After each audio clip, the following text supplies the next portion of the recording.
سورہ غاشیہ۔ سورہ غاشیہ کا تعارف۔ مقام نزول۔ سورہ غاشیہ مکہ مکرمہ میں نازل ہوئی ہے۔ آیات، کلمات اور حروف کی تعداد۔ اس سورت میں ایک رکوع، 26 آیتیں، 92 کلمات اور 381 حروف ہیں۔ غاشیہ نام رکھنے کی وجہ، غاشیہ کا معنی ہے چھا جانے والی چیز، اور اس کی پہلی آیت میں یہ لفظ موجود ہے، اسی مناسبت سے اسے سورہ غاشیہ کہتے ہیں۔ سورہ غاشیہ سے متعلق حدیث۔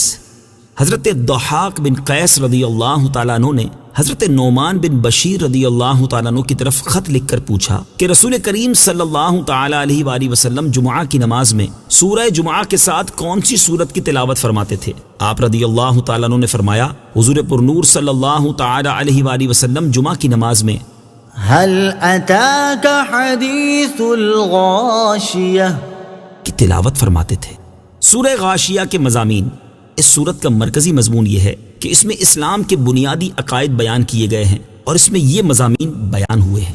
نمبر 1، اس کی ابتدا میں قیامت کی ہولناکیاں، کفار کی بدبختی، مسلمانوں کی خوشبختی، اہل جنت اور اہل جہنم کے اوصاف بیان کیے گئے ہیں۔ نمبر 2، اللہ تعالیٰ کی وحدانیت، قدرت اور علم و حکمت پر اونٹ کی تخلیق، آسمان کی بلندی، پہاڑوں کو زمین میں نصب کرنے اور زمین کو بچھانے کے ذریعے استدلال کیا گیا ہے۔ نمبر 3، اس سورت کے آخر میں حضور پرنور صلی اللہ تعالی علیہ وآلہ وسلم سے فرمایا گیا کہ آپ کی ذمہ داری صرف نصیحت کر دینا ہے، کسی کو مسلمان کر کے ہی چھوڑنا آپ کی ذمہ داری نہیں، اور یہ بتایا گیا کہ جو کفر کرے گا اللہ تعالیٰ اسے بڑا عذاب دے گا، اور قیامت کے دن سب لوگ حساب اور جزا کے لیے اللہ تعالیٰ کی بارگاہ میں حاضر ہوں گے۔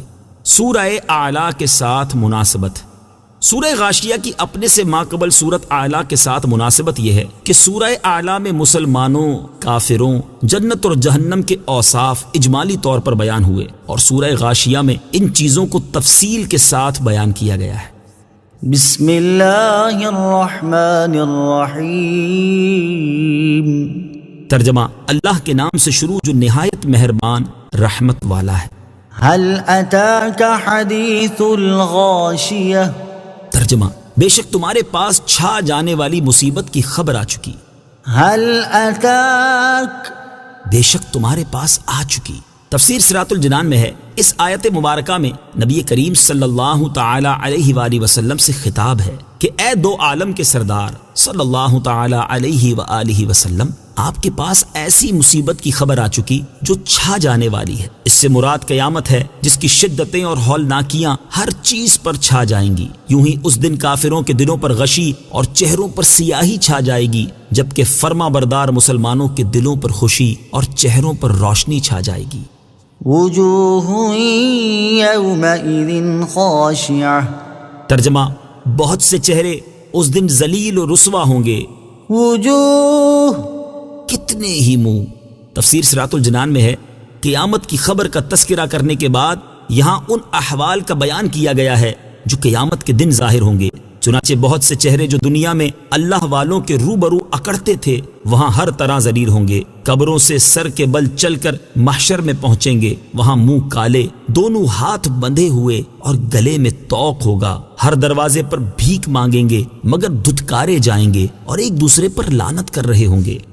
عاملۃ ناصبہ تصلی نارا حامیہ۔ ترجمہ، کام کرنے والے، مشقتیں برداشت کرنے والے بھڑکتی آگ میں داخل ہوں گے، انہیں شدید گرم چشمے سے پلایا جائے گا۔ عاملۃ ناصبہ، کام کرنے والے، مشقتیں برداشت کرنے والے۔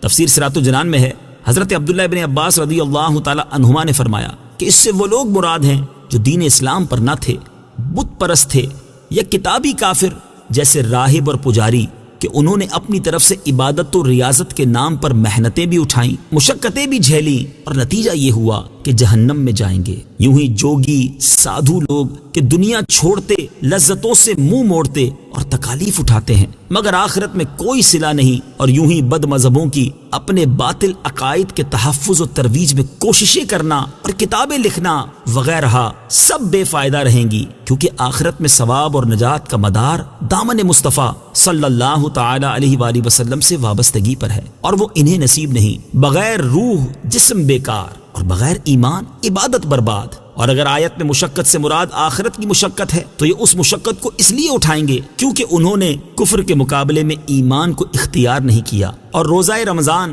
گرمیوں کے حج اور جہاد کی تپشیں نہ جھیلیں، لہٰذا اس آگ کی گرمی جھیلنا پڑے گی جو دنیا کی آگ سے 70 گنا تیز ہے۔ اور مشقت کی صورت قیامت کے دن اس طرح ہوگی کہ وہ آگ کے پہاڑ پر چڑھیں گے، اتریں گے، جس مال سے زکوٰۃ نہ دی ہوگی اس سونے چاندی کے پترے بنا کر ان کی پسلیاں، پیشانیاں داغی جائیں گی، ان کے جانور ان کے بدن میں سینگ گھونپیں گے اور انہیں پاؤں سے روندیں گے۔ یہاں مشقت کی چند صورتیں بیان ہوئیں، ان کے علاوہ نہ جانے وہ لوگ کیسی کیسی مشقت اٹھائیں گے۔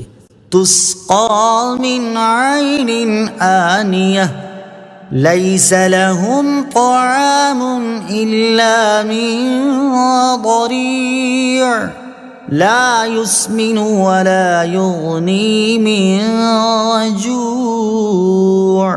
ترجمہ، انہیں شدید گرم چشمے سے پلایا جائے گا، ان کے لیے کانٹے دار گھاس کے سوا کوئی کھانا نہیں جو نہ موٹا کرے گا اور نہ بھوک سے نجات دے گا۔ تسقى من عين آنية، انہیں شدید گرم چشمے سے پلایا جائے گا۔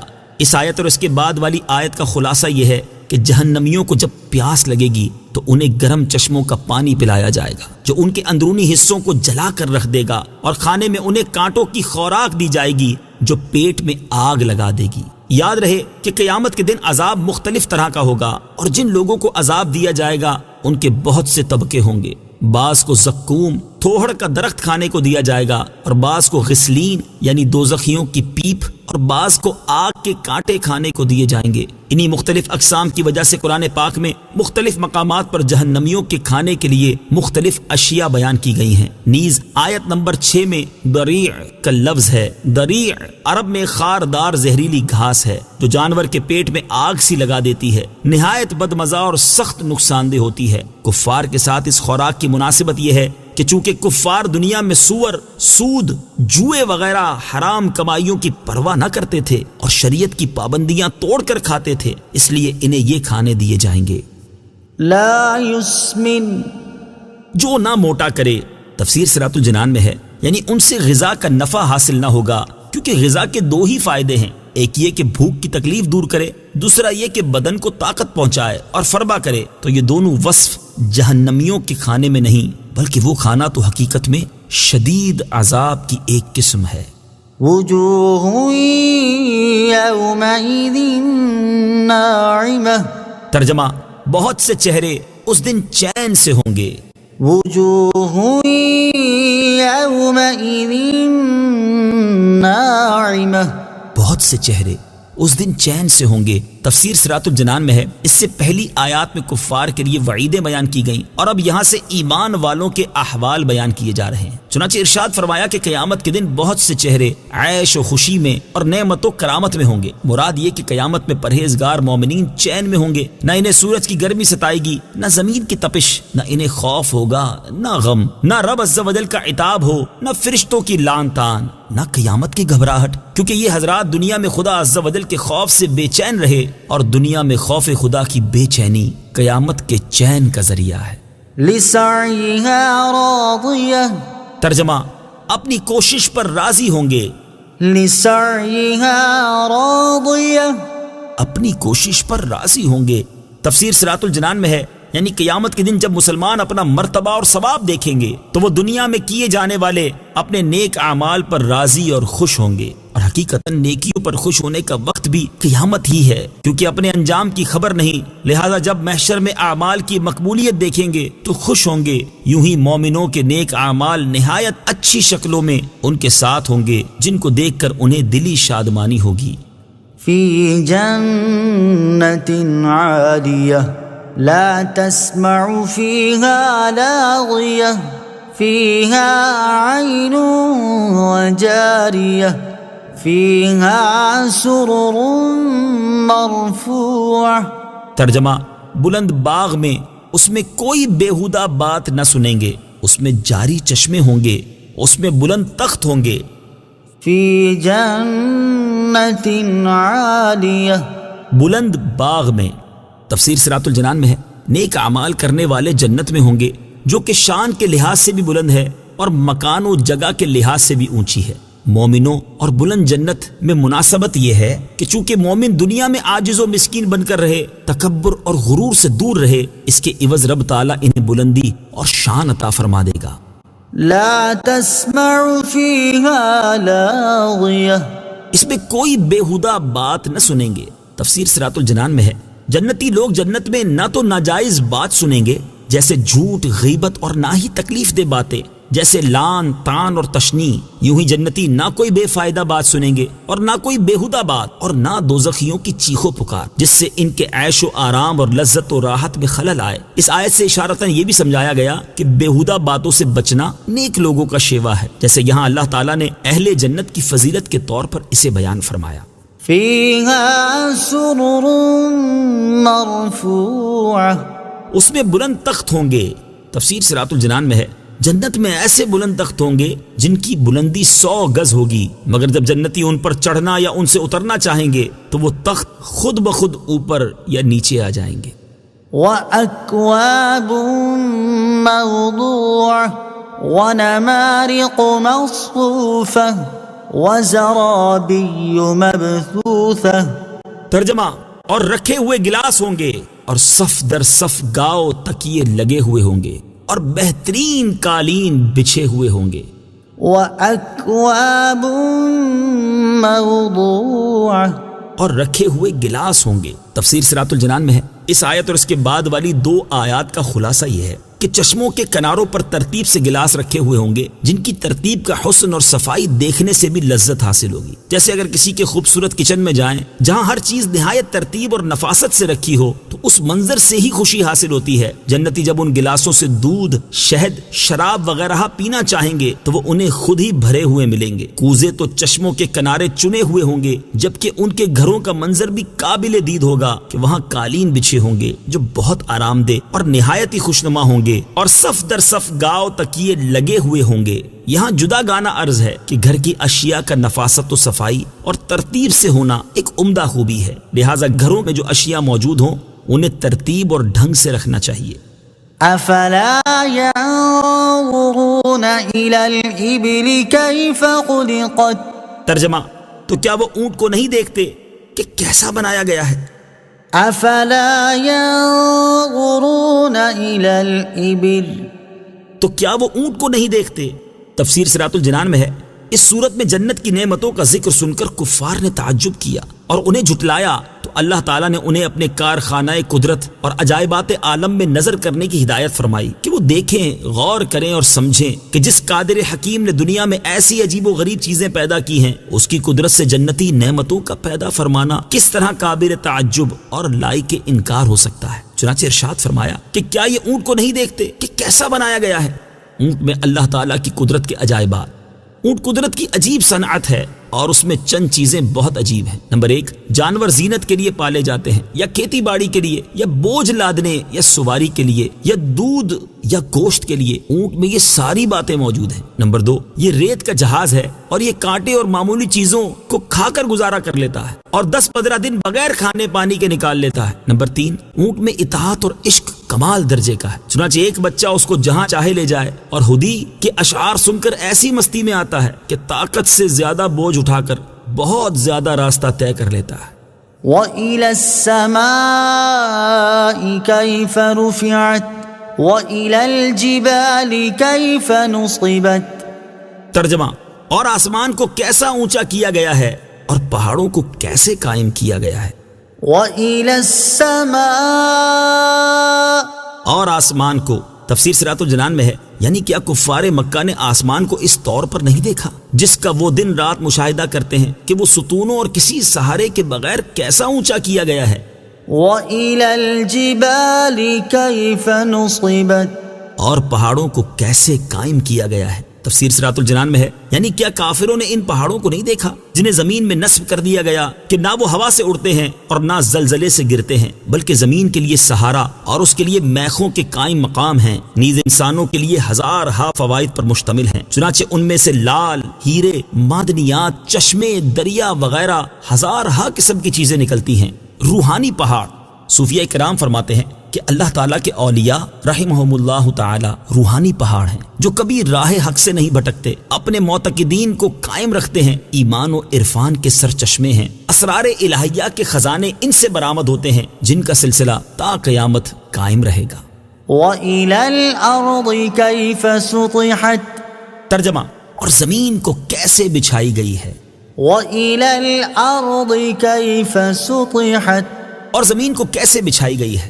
تفسیر صراط الجنان میں ہے، یعنی جس زمین پر کافر چلتے پھرتے ہیں، کیا اس کی طرف انہوں نے یوں نہیں دیکھا کہ یہ کیسے پانی پر بچھائی گئی ہے؟ اگر یہ انصاف کی نگاہ سے ان شاہکاروں کو دیکھتے تو اللہ تعالیٰ کی قدرت کا انکار کرنے کی طرف کوئی راہ نہ پاتے۔ یاد رہے کہ اگر زمین کی ساخت اور اس کے فوائد و اسرار لکھنے بیٹھیں تو شاید ہزاروں کتابوں میں بھی نہ سما سکیں۔ اسی ایک زمین کے متعلق جدید علوم کی تعداد بھی سینکڑوں میں ہے، جیسے علم جغرافیہ اور علم ارضیات کی مختلف شاخیں۔ بظاہر ساری زمین یکساں ہے، مگر اس میں بے حد تنوع ہے۔ پاک و ہند کی سرزمین اور طرح کی ہے اور عرب کی سرزمین اور طرح کی، کہیں سے سونا نکلتا ہے، کہیں سے تیل اور کہیں سے دیگر دھاتیں۔ ایسے ہی انسان بظاہر یکساں ہیں مگر در حقیقت بہت مختلف ہیں۔ کسی دل سے گندگی نکلتی ہے اور کسی سے معرفت الہی کے چشمے پھوٹتے ہیں۔ فَذَكِّرْ إِنَّمَا أَنْتَ مُذَكِّرٌ، ترجمہ، تو تم نصیحت کرو، تم تو نصیحت کرنے والے ہی ہو۔ فَذَكِّرْ، تو تم نصیحت کرو۔ تفسیر صراط الجنان میں ہے، اللہ تعالیٰ کی قدرت کے عجائبات بیان کرنے کے بعد فرمایا گیا کہ اللہ تعالیٰ کی نعمتوں اور اس کی قدرت کے دلائل بیان فرما کر لوگوں کو سمجھاؤ اور نصیحت کرو۔ اس آیت میں اولین خطاب تو سرکار دو عالم صلی اللہ تعالی علیہ وآلہ وسلم کو ہے، لیکن آپ کے وسیلے سے سب مسلمانوں کو خطاب ہے کہ جو سمجھانے کی صلاحیت رکھتا ہو وہ دوسروں کو سمجھائے۔ جدید علوم کو حاصل کرنا نفع بخش ہے۔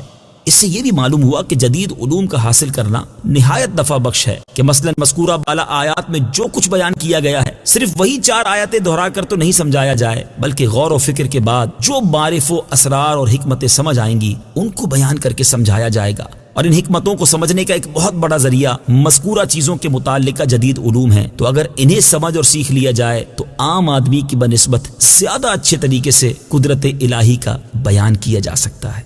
لست علیہم بمسیطر، ترجمہ، تم کچھ ان پر زبردستی کرنے والے نہیں ہو۔